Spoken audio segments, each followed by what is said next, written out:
siempre mi alma de esta nota celestial.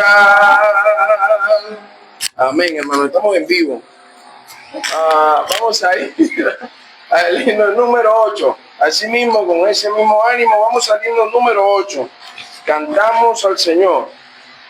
A Cristo coronar. Amén.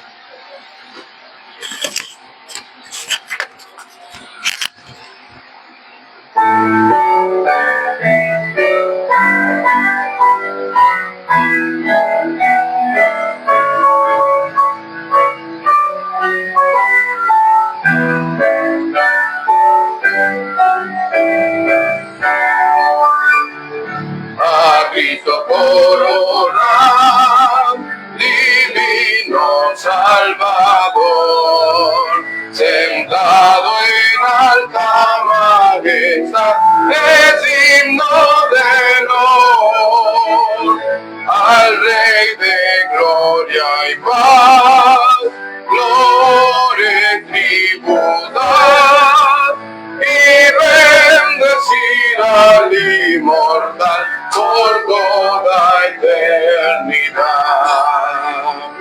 A Cristo coronar, Señor de vida, al Rey triunfante celebra, glorioso vencedor, potente Rey de paz, el triunfo consumó, y por su muerte de dolor, su grande amor mostró. A Cristo coronar, Señor de vida y luz, con alabanzas proclama los triunfos de la cruz. A Él solo adorar, Señor de salvación, gloria eterna tributar de todo corazón. Amén, hermanos. Así mismo vamos a ir a la lectura de la palabra de Dios. Vamos a la Biblia.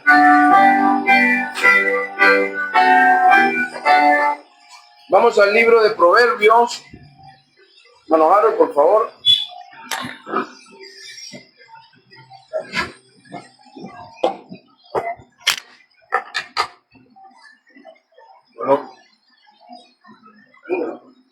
Gracias, hermanos. Muy buenos días para todos.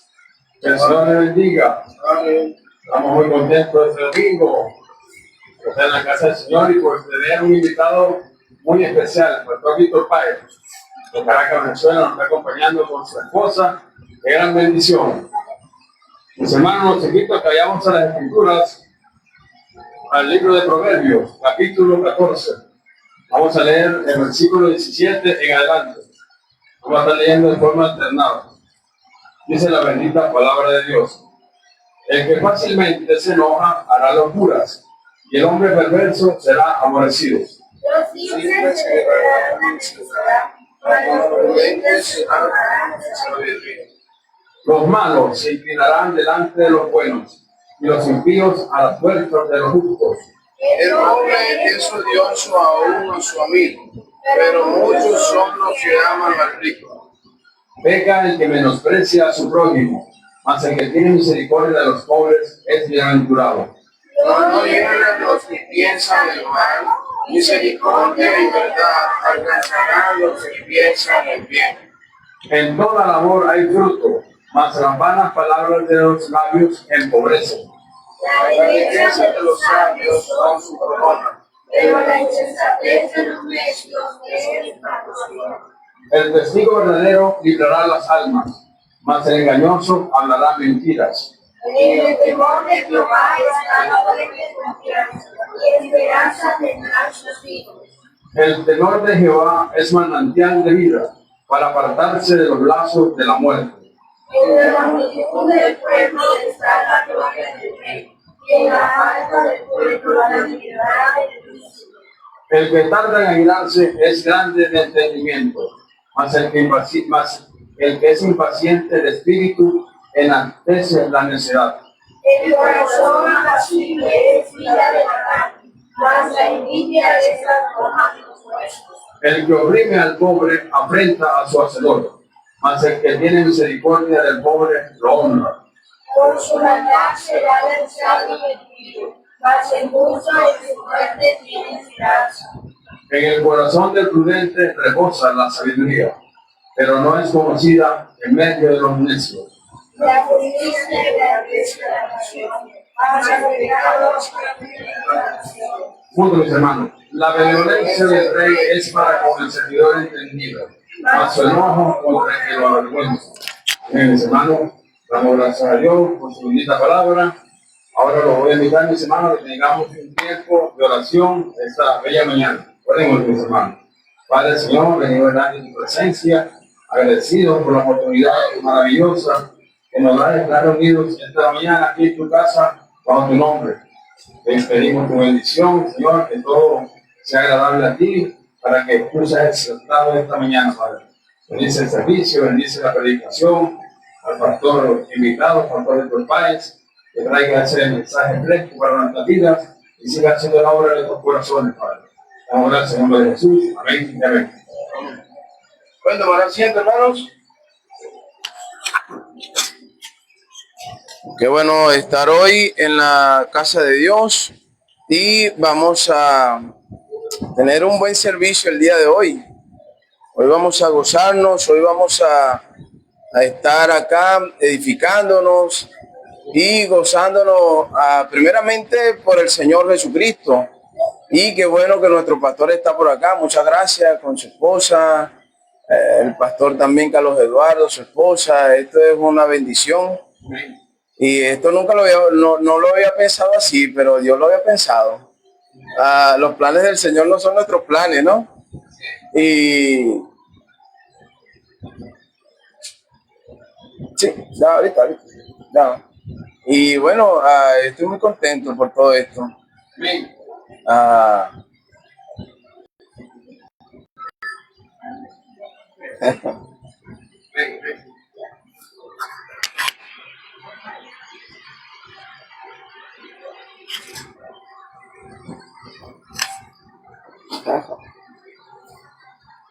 veces soy muy llorón, pero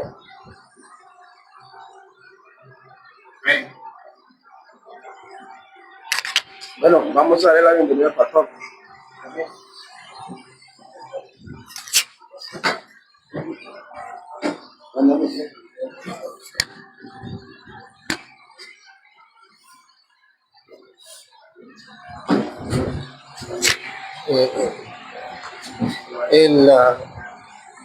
El pastor conmovido y yo que soy llorón también, imagínate.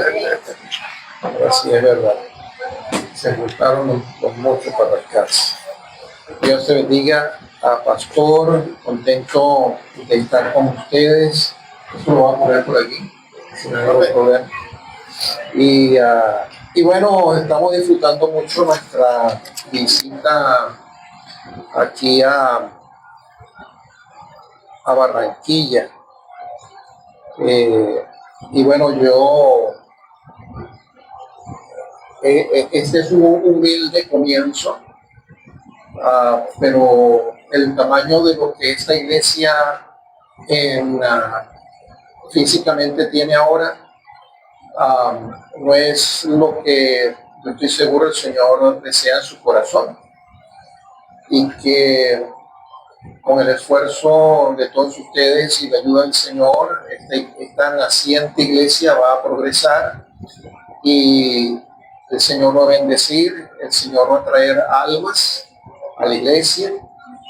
Veo que esta es una comunidad grande, veo que hay muchos lugares, centros de culto alrededor. A veces uno no los puede llamar iglesia, yo a veces le digo centros de culto. Pero bueno, hay un potencial tremendo en ese lugar, y el asunto es que todos tenemos que involucrarnos para hacer la obra.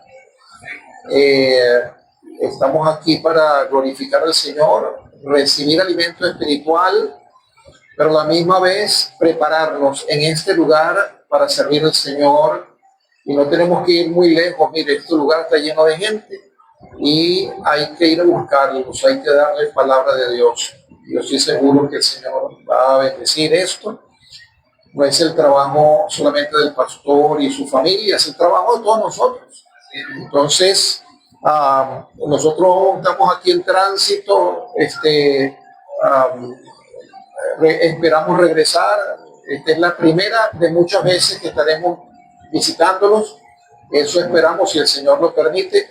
Y ya yo hablé con el pastor y le dije que mis planes son ir enviando hermanos, así como vino el pastor Montilla, ir enviando hermanos, parte del equipo de trabajo de nuestra iglesia en Caracas, para que los ayude a ustedes a crecer.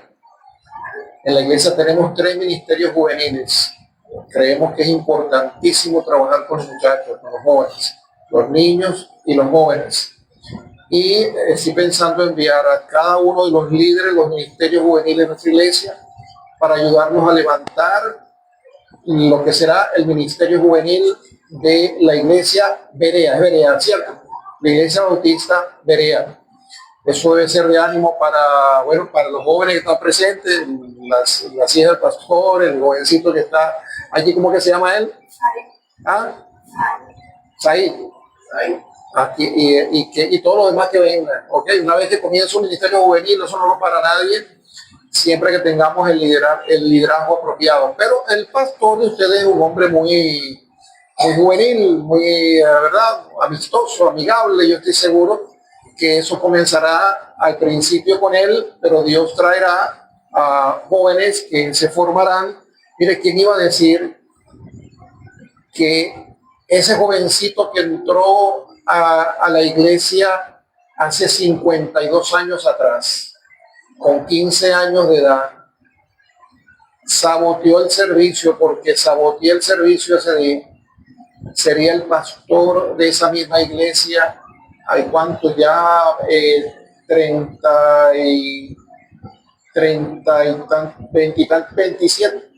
25 años después.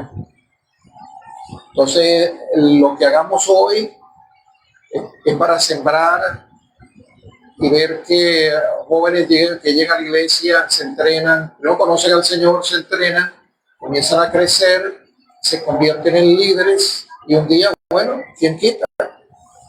Se convierten en pastores también, no de esta, porque esta iglesia tiene pastor, otra iglesia, pero líderes que lo acompañan para hacer que la iglesia crezca.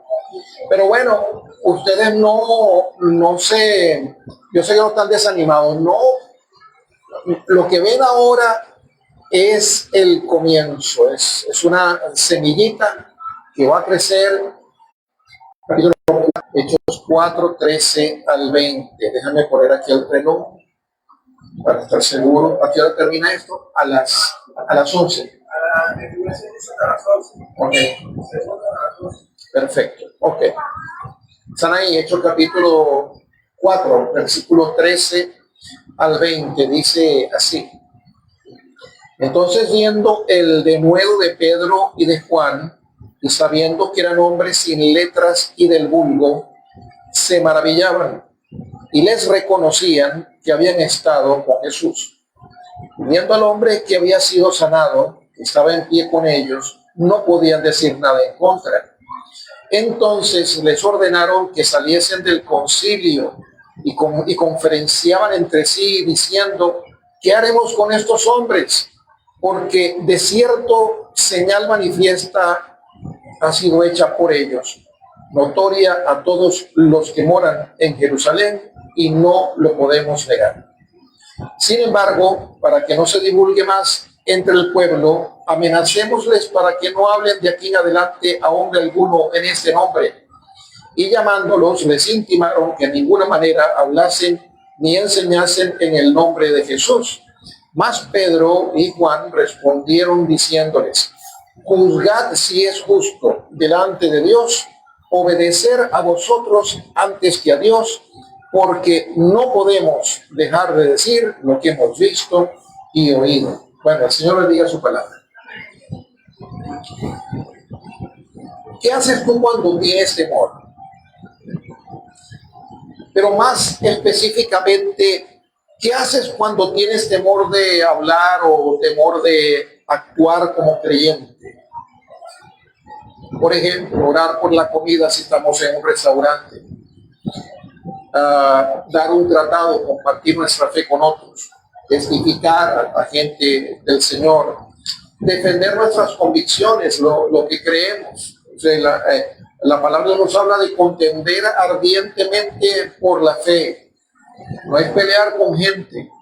Es que a veces la gente quiere caminar sobre nosotros y plantar en nosotros sus propias convicciones, aunque esas no estén basadas en las Escrituras. Y entonces a veces nos va a tocar contender ardientemente por la fe. Bueno, recordemos a los discípulos antes de la resurrección. Antes de la resurrección del Señor Jesucristo, vemos en Marcos, no tiene que ir allá, capítulo 14, versículo 50, que dice: entonces todos los discípulos, dejándole, eso es cuando el Señor estaba antes de ser llevado a juicio y finalmente a la cruz del Calvario, dice, dejándole huyeron. Es decir, todos los apóstoles, los discípulos del Señor, nada, se fueron. Estaban aterrorizados. Ellos pensaban que si decían que eran amigos y eran el del grupo del Señor, nada, a ellos le iba a pasar la misma cosa. Pero recordemos a los discípulos ante el Sanedrín después de ver al Cristo resucitado. Porque cuando ellos vieron al Cristo resucitado, todo cambió. Todo fue diferente. ¿Por qué? Fíjense lo que dijeron ellos en el versículo 18, en el capítulo que leímos. Y llamándolos, versículo 18, llamándolos, les intimaron que en ninguna manera hablasen ni enseñasen en el nombre de Jesús. Mira, ven acá, ven acá. Y ahí les hablaron susurradito, ¿sí? Aquí entre nosotros, ¿ok? Les intimaron. Le dijeron, ustedes tienen que parar de enseñar en el nombre de Jesús. Y entonces Pedro y Juan respondieron, los mismos que se habían escondido, los mismos que habían salido corriendo, los mismos que cobardemente, prácticamente le dieron la espalda al Señor en el momento más terrible de la vida física del Señor, y ellos le dijeron a esa misma gente, juzgad si es justo delante de Dios obedecer a vosotros antes que a Dios, porque no podemos, así le dijeron, no podemos, no hay manera, si no me puedo aguantar, no me puedo aguantar, no puedo dejar de decir lo que hemos visto y oído. ¿Cuál es la diferencia? ¿Por qué fue la iglesia primitiva tan valiente? ¿Por qué cambió la actitud de los discípulos, de los apóstoles? ¿Por qué un día eran unos cobardes que estaban escondiéndose y huyendo y días después de su resurrección, ellos eran extremadamente valientes? ¿Cómo podemos nosotros ser hoy en día como ellos? Bueno, hay que conocer la fuente de ese valor, la fuente de ese denuedo. Dice el versículo 13. Entonces, viendo el denuedo, eso es valor, valentía, arrojo, el denuedo de Pedro y de Juan, y sabiendo que eran hombres sin letra y del vulgo, es decir, como tú y como yo, pues, que no, es que yo no he ido a la universidad, es que yo no me gradué de la secundaria, así le dicen aquí, secundaria, ¿verdad? No, es que yo no me gradué de la, yo no promuevo la ignorancia, pero yo he conocido hermanos, es más, tengo el testimonio de uno, en la iglesia, entre nuestros misioneros, tenemos uno que cuando llegó al Señor, siendo un hombre mayor, siendo un hombre ya con mujer, 2 hijos, ya con canas en la cabeza, no sabía leer. Y claro, él recibió al Señor y comenzó a escuchar palabra de Dios y entendió que él tenía que memorizar la Biblia, pero él no podía depender de un cassette o de una aplicación donde se escuchaba la palabra de Dios nada más. Él sabía que él tenía que aprender a leer. Y su mayor incentivo para aprender a leer fue la palabra de Dios. Y comenzó poquito a poco. Él llegó hasta el segundo, tercer grado de primaria. Y él comenzó con lo poquito que sabía, a juntar las letras y a juntar las sílabas y a juntar las palabras, solo, totalmente solo. Nadie lo ayudó. No sabía nada de leer. Y el hombre ha comenzado a leer. Pero no solamente comenzó a leer también que finalmente ese hombre se convirtió en uno de nuestros pastores. Ustedes tienen que escucharlo. Porque cuando él se para detrás del púlpito, su erudición, su dicción, la sabiduría que brota de sus labios es algo que realmente es impresionante. Cada vez que tenemos conferencia, lo invitamos a la iglesia, yo lo pongo en el servicio más importante de la conferencia, el domingo en la mañana. El hermano José Hernández, a él le toca estar ahí en el púlpito, el que no fue al seminario, el que no sabía leer, el que no fue a la universidad, el que no se graduó de la secundaria, ahí está parado en la iglesia dando palabra de Dios y dando fruto, y fruto que permanece. Estos eran hombres sin letras y del vulgo. Es decir, no eran formalmente entrenados, y estos hombres eran chamos de barrio. Sí, gente de barrio. Gente común y corriente, como tú y como yo. Y estos líderes religiosos, dice que se maravillaban y les reconocían que habían estado con Jesús. ¿Cómo podían ellos saber que habían estado con Jesús? O sea, no había una foto, no había un video, no había un reel de YouTube, no, o de Facebook, o un corto de YouTube que dijera, ahí estuvieron ellos con el Señor Jesús. Ellos sabían que ellos habían estado con Jesús por sus palabras, por lo que decían. Entonces, seguramente de la conversación con Pedro y Juan, el Sanedrín concluyó que eran hombres sin estudios, eran hombres de bajo nivel cultural, eran galileos, gente que los líderes religiosos no valoraban mucho. Mucha gente nos juzga por nuestro nivel de educación, hay gente que juzga a otros por su raza, hay gente que juzga a otros por su lugar de origen, el país de origen o una región del país. Y hay gente que le sigue el juego a los escarnecedores, coartando sus propias libertades para no ser ofendidos o ridiculizados. Pero esos 3 años y medio de seminario o universidad bíblica vivencial con el Señor Jesucristo de estos hombres les había dado a ellos un nivel de conocimiento, un nivel de profundidad, un nivel de discernimiento que ninguna universidad secular podía haberles dado. Uno solo de ellos lo desaprovechó y ya todos sabemos quién fue. Sus respuestas confundieron al Sanedrín, porque ellos, a cada pregunta que ellos hacían, o para cada cuestionamiento y cada acusación, estos hombres tenían una respuesta, tenían una manera de responder, de actuar. Pero ya el Señor les había anunciado a ellos que estas cosas ocurrirían. En Lucas 11 y 12 dice, cuando os trajesen a las sinagogas y ante los magistrados y las autoridades, no os preocupéis por cómo o qué habréis de responder o qué habréis de decir, porque el Espíritu Santo os enseñará en la misma hora lo que debáis decir. Mire, se cumplió al pie de la letra lo que el Señor Jesucristo les había dicho.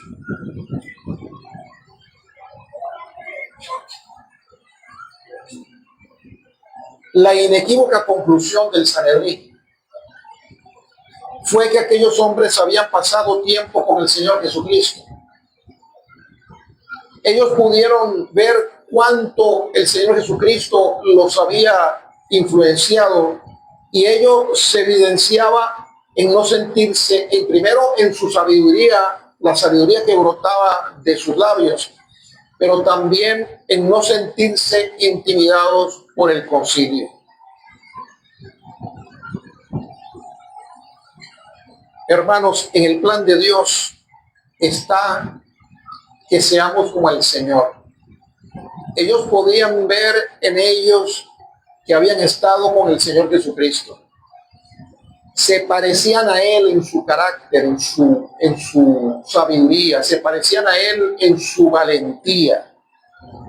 Y el plan de Dios para nosotros es que seamos igual que el Señor, tal como ellos aquel día.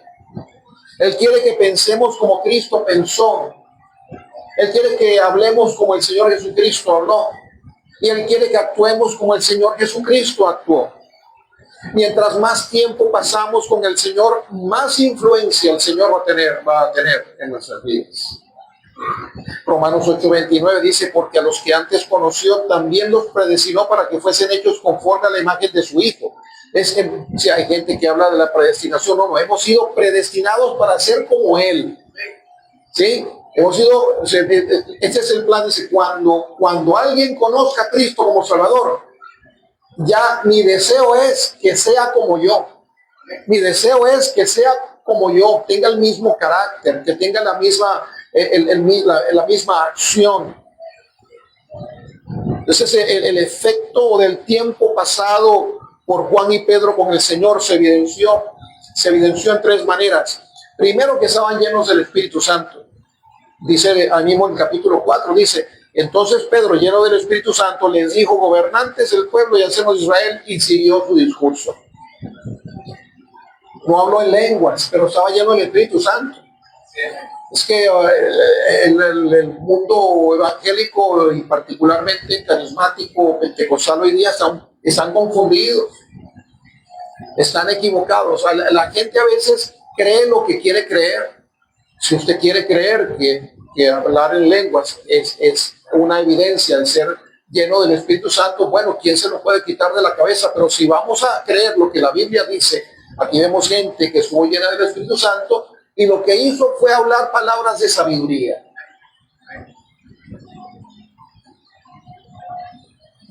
Dice Efesios 5:18, no os embriaguéis con vino en lo cual hay disolución, antes bien sed llenos del Espíritu.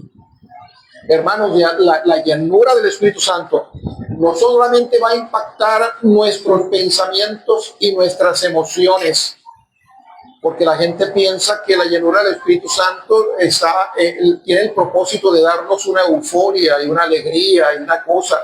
El centro de la obra de Dios no eres tú. El centro de la obra de Dios no soy yo. El centro de la obra de Dios es Jesucristo. Entonces, cuando el Señor llena a sus hijos de su Espíritu Santo, el propósito es de que Dios los pueda usar para llevar la palabra de Dios a los oídos de aquellos que todavía no le conocen. El Espíritu Santo, como si va para hacer una obra, ¿qué es lo que usted necesita si quiere hacer una obra de construcción? Bloque, cemento, cabillas, piedra picada, unos planos. Usted necesita material, ¿cierto o no es cierto? Necesitamos, si el Espíritu Santo va a hacer una obra, el Espíritu Santo necesita material. Y yo te voy a decir qué es lo que necesita el Espíritu Santo para hacer su obra. Él necesita dos materiales. Él necesita gente de carne y hueso y él necesita su palabra. El Espíritu Santo no puede hacer su obra si no hay creyentes que prediquen su palabra. Estas dos cosas son necesarias para hacer la obra. Esta iglesia va a crecer, no porque abramos la puerta y gente entre, ¿verdad? Porque con curiosidad, algunos llegarán así, algunos vayan así, entre yo a la iglesia, algunos van a llegar de esa manera, pero la mayoría va a llegar porque un creyente de carne y hueso va a ir a llevarle palabra de Dios a alguien, va a compartir palabra del Espíritu Santo, va a trabajar en su vida, le va a convencer de pecado, justicia y juicio. esa persona confesará al Señor, y si no le confiesa, tendrá suficiente inquietud en su corazón para venir a la iglesia, escuchar palabra de Dios y confesarle al Señor aquí.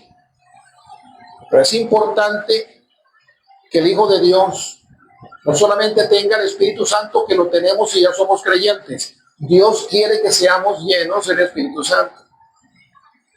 La manera de ser llenos del Espíritu Santo es estar vaciado de todo lo demás. Si yo tuviera un vaso de agua aquí y yo quisiera llenarlo de leche, tengo que botar el agua y poner la leche. Si no puedo, si yo comienzo a echar leche con el agua, va a haber leche y agua. Pero no va a ser leche solamente.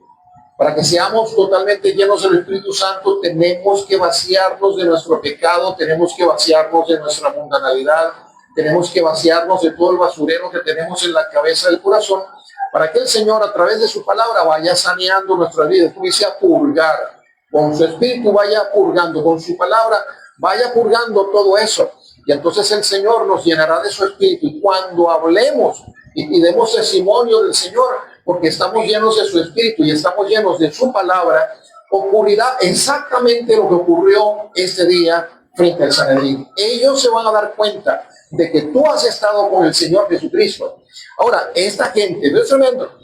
Ellos sabiendo que habían estado con el Señor Jesucristo y ya, e incluso después, sin ningún argumento para negar los milagros que el Señor estaba haciendo, aún así la dureza de su corazón no les permitió ver en Jesucristo a su único y suficiente Salvador.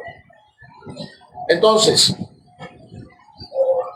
ese efecto, el efecto del tiempo pasado con Juan y Pedro con el Señor se evidenció en tres maneras. Primero, estar llenos del Espíritu Santo. Segundo, que ellos hablaron con denuedo, hablaron con valor, hablaron con arrojo.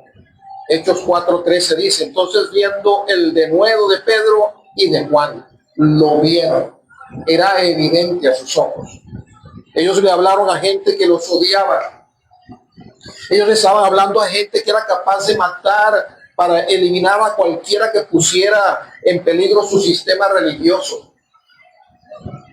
Y sin embargo, hablaron con valor del Señor que les había salvado. Para ellos las consecuencias no importaban las amenazas. Y tercero, ellos hablaron con autoridad, llenos del Espíritu Santo, exhibiendo valor y denuedo. Y tercero, hablaron con autoridad. Hermanos, no hay que ser pedantes ni antipáticos. Lo cortés no quita lo valiente. No tenemos que maltratar a la gente. Esa es una manera de tratar con la gente. A veces la gente quiere contender con nosotros, quiere pelear con nosotros. Ellos no quieren cambiar su manera de ver sus cosas. Ellos lo que quieren es simplemente ridiculizarnos. Y hermano, aunque sea así, no se ponga a pelear con nadie. No discuta, no se enoje con esa gente. Pero el Señor Jesucristo, cuando hablaba, tenía autoridad. Y los apóstoles, habiendo estado con el Señor, cuando hablaron con autoridad. Así que la autoridad con la que ellos hablaron era una autoridad propia, era algo que nació de ellos, sino que es una autoridad que nació del Señor y de la llenura de su palabra, de la llenura del Espíritu Santo y de la llenura de su palabra. Y eso nos va a permitir a nosotros hablar con autoridad ante aquellos que queremos clasificar. Seamos hombres o seamos mujeres. Dice Marcos 1:22 que se admiraban de su doctrina, hablando del Señor Jesucristo, porque les enseñaba como quien tiene autoridad y no como los escribas. Ahora, que hagamos lo correcto no significa que vamos a ser populares y que vamos a ser aceptados. Al contrario.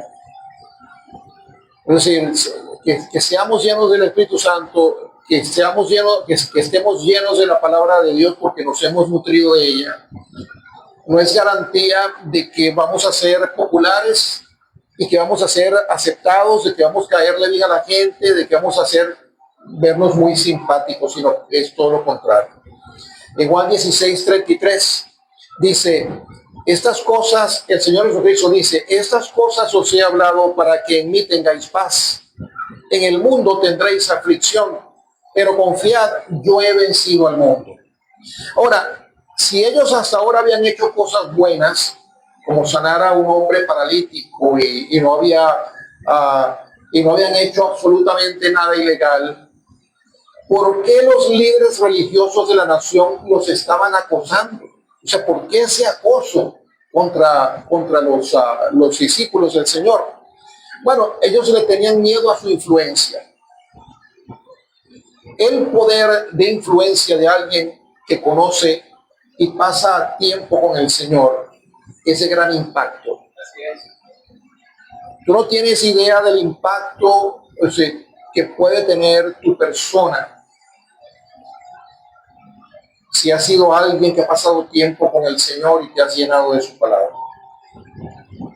Y por ello nuestro compromiso con Dios, ese compromiso con el Señor, a veces va a crear temores en quienes se oponen al Evangelio. No es algo que nace de ti, es algo que el Señor produce allí. Hechos capítulo 3, versículo 6. Sí, lo primero es que le temían al poder de influencia. Segundo, ellos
Jesús, la resurrección de entre los muertos. No pueden hoy hablar contra el milagro obrado en aquellos que genuinamente confiesan el nombre del Señor. Luego está la amenaza contra la influencia piadosa de estos hombres. Mire, hermanos, el mundo va a echar mano de los recursos que ellos tengan a la mano para evitar que seamos de influencia a otras personas.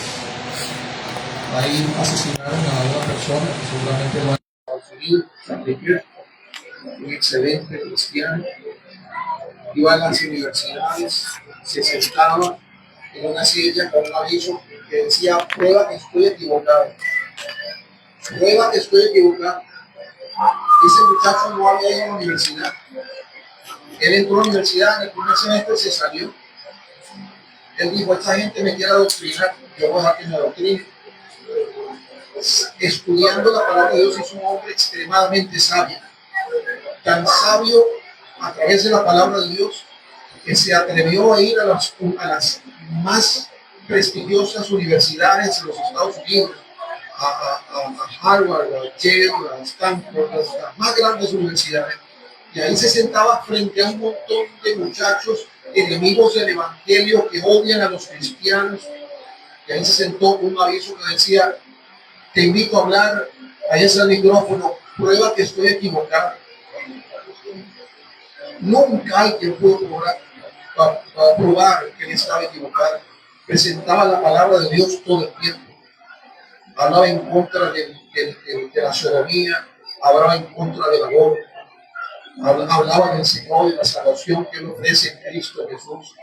Y en todos los lugares, en todos esos lugares, la gente, como dice la palabra de Dios, crujía dientes contra Él. Decían que era racista, que era homofóbico, que sembraba odio. ¿Sabes por qué dice que sembraba odio? Bueno, porque él dice que todos somos pecadores y necesitamos ser salvos. Porque él decía que no es tolerable el pecado en la vida de las personas y que hablarles acerca de su pecado. Y entonces decía que él sembraba odio y lo mataron por eso.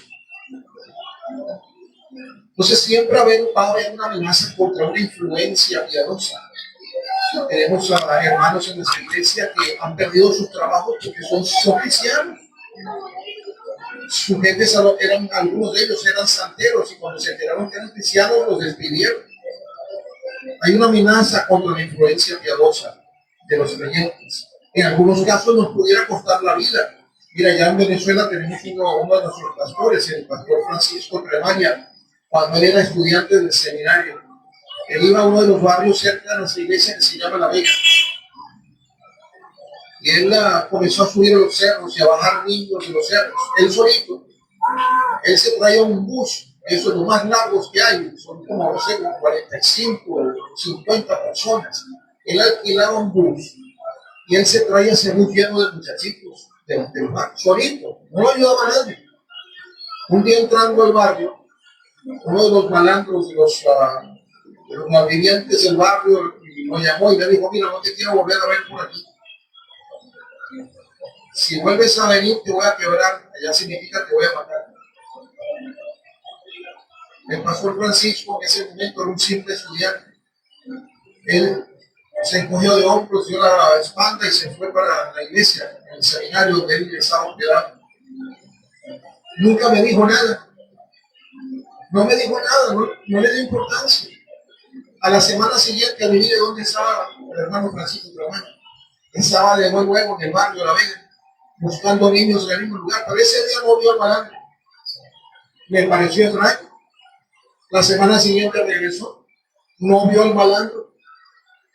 Y él agarró y le preguntó a uno de los vecinos: ¿Usted sabe dónde está fulano de tal? Porque tengo 2 semanas que no lo veo. Y dice: no, hace 2 semanas lo mataron. El Señor se hizo cargo de él. El hermano Manuel Díaz y su esposa Nelly, en la ciudad de Cuba, allá también en Venezuela, fueron asaltados a mano armada mientras estaban ganando armas. Les quitaron sus pertenencias. Igual que en la cruz, uno de ellos, cuando vio que eran cristianos, les dijo al otro: no, vamos a dejarlos ir. Y dijo: no, quítale todo, porque el otro era el jefe, y se fueron. Dijeron que no volvieron por el lugar. A la semana siguiente, eso es garantía de que cada vez que alguien nos amenaza, Dios lo va a matar. Pero a la semana siguiente, a los 2 los habían matado también.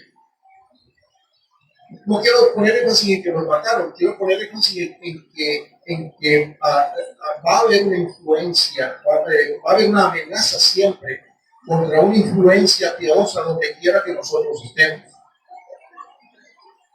En los versículos 15 y 16 dice: entonces les ordenaron que saliesen del concilio y conferenciaban entre sí diciendo: ¿qué haremos con estos hombres? ¿No saben qué hacer?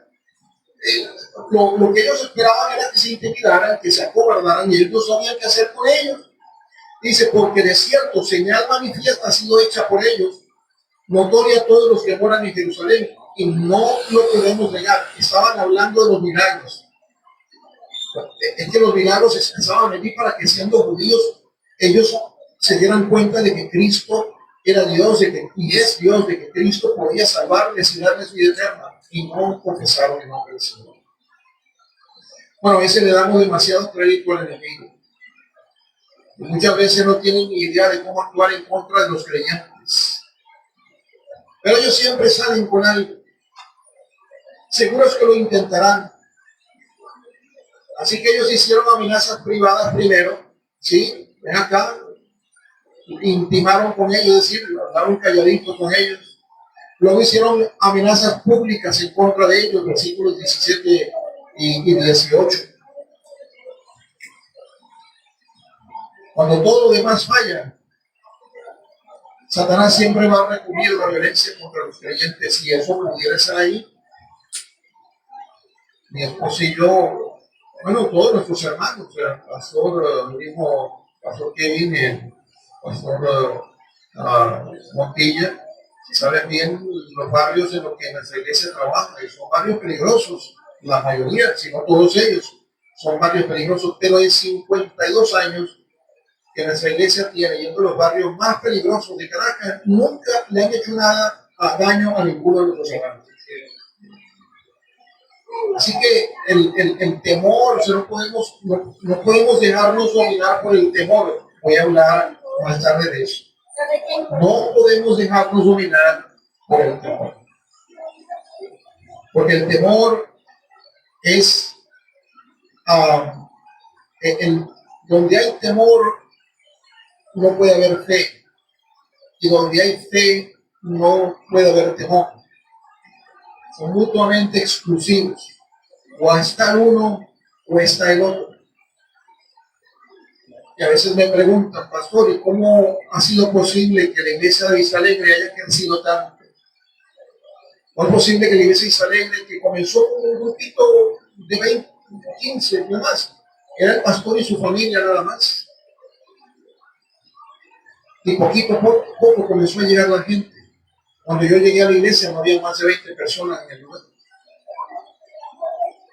Y hoy son cientos que se congregan en ese lugar. Seríamos más, porque la iglesia hemos hecho misiones y hemos dividido la iglesia para que hermanos vayan a trabajar en esas misiones. Ahora somos entre 500 y 600.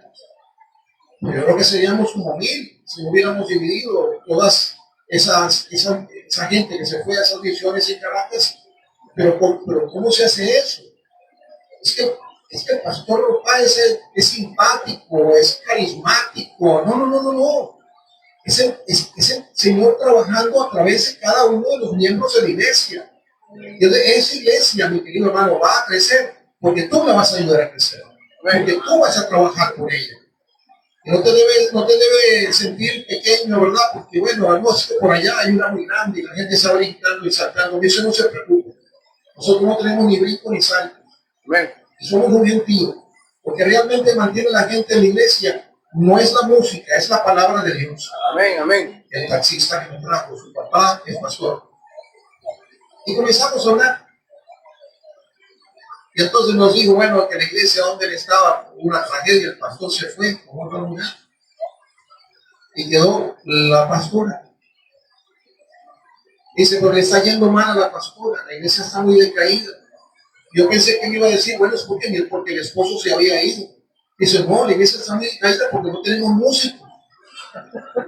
No tenemos músicos.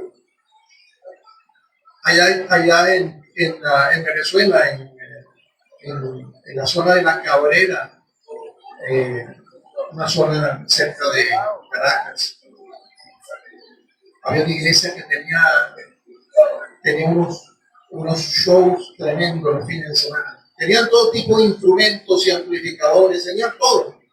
Y aquel lugar se llenaba de gente. Brincaban, saltaban, aplaudían, hacían cualquier cantidad de cosas. Se veían muy alegres y la iglesia se veía muy próspera. Pero una noche los amigos del evangelio se lo robaron todo. Se robaron los equipos, los amplificadores, se robaron las tumbadoras, se robaron las baterías eléctricas, se robaron las guitarras eléctricas, se robaron los pianos, se robaron las maracas, se robaron los panderos, se lo robaron todo. Comenzaron servicios de nuevo, pero no tenían música, no tenían los instrumentos, no tenían la algarabía. ¿Sabe qué? La iglesia se vino abajo porque no había música. En Vista Alegre hemos pasado años sin pianista. No teníamos un pianista, no teníamos la música que el Señor hoy nos permite tener. Pero lo que mantuvo la gente, lo que hizo crecer la iglesia fue la palabra de Dios. Entonces no tenemos que hacer un escándalo. Lo que tenemos que hacer es predicar palabra de Dios. Palabra de Dios por delante todo el tiempo. Tenemos que llenarnos de ella. Vea el versículo 19 y 20. Vamos a ver por dónde voy. Ya se me está acabando el tiempo. Fíjense que dice el versículo 20. Porque no podemos, debe comenzar el versículo 19. Mas Pedro y Juan respondieron diciéndoles, juzgad si es justo delante de Dios obedecer a vosotros antes que a Dios, porque no podemos dejar de decir lo que hemos visto y oído. No me aguanto. Si no me aguanto. Si hay una oportunidad de predicar palabra, tengo que predicar. Es que no me aguanto. Si no me pueden tapar la boca. Yo tengo que predicar palabra de Dios. Ellos no le temían a la gente. Ellos le temían a Dios. Ellos tenían temor de Dios. Le temían a Dios más que al Sanedrín. Y así se debe ser. Tienes que temerle a Dios más que a tu suegra. Tienes que temerle a Dios más que a tu vecino. Tienes que temerle a Dios más que a tu jefe en el trabajo. Que a lo mejor te está molestando. Tu compañero de trabajo que te molesta porque ya se enteró de que eres un cristiano. O y ustedes que están ya a lo mejor en el liceo, en secundaria, y sí, los compañeros se enteran de que son cristianos y comienzan a fastidiarlos. Yo les digo a los jovencitos en nuestra iglesia, tenemos mucho. Tenemos 3 grupos juveniles, ya se lo dije. En uno tenemos hasta 70 muchachos, en otro tenemos 50, en otro tenemos 20 y tantos, según las edades.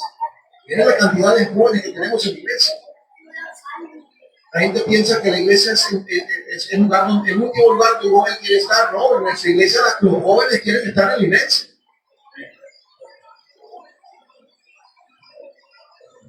Entonces ellos tenían temor de Dios. Dice Proverbios 1:7, el principio de la sabiduría es el temor de Jehová. El asunto es a quién le tememos nosotros más. A Pedro y Juan el temor de Dios los movía a hablar de su Señor. ¿Qué te mueve a ti a hablar del Señor? ¿Qué te impide a ti hablar del Señor? Teme a Dios.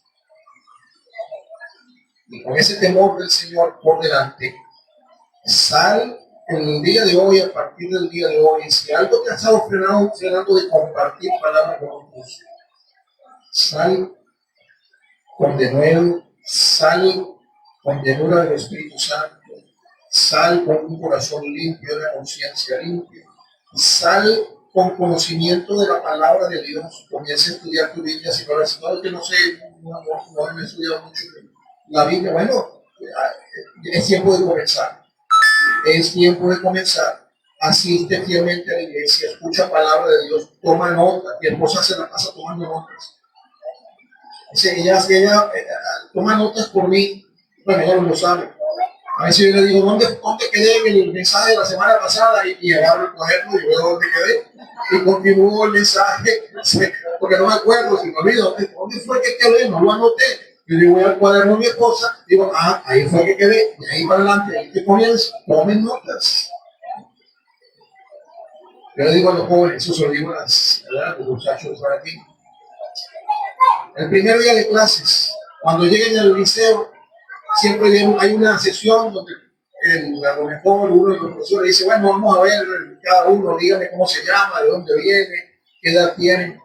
Cuando lleguen a tu lugar, les dice, mi nombre es, en el caso mío, Víctor Páez, vivo en la zona de Montalbán, y para que todo el mundo sepa por delante, yo soy cristiano, ¿verdad? Soy salvo por la gracia del Señor Jesucristo, y lo que quieren comenzar a fastidiarme, que comiencen el día de hoy. ¿Sí? Y ya de una vez, todos ellos saben que eres cristiano, pero tu temor, tu arrojo, tu valentía, pudiera de una vez decirle a ellos, este está en serio. Y no que después que tenga medio año, este día te vi parado en una iglesita que estaba por allá en la gaviota, ¿verdad? Pero tú nunca me dijiste que eras cristiano, tú nunca me dijiste que eras cristiano. No, por delante, déjale saber que tú conoces al Señor, así se me dice, eres fiel, hijo o hija. Bueno, que el Señor le bendiga. Terminé exactamente a las 11:01 de la mañana. Vamos a orar, para cerrar esta sesión.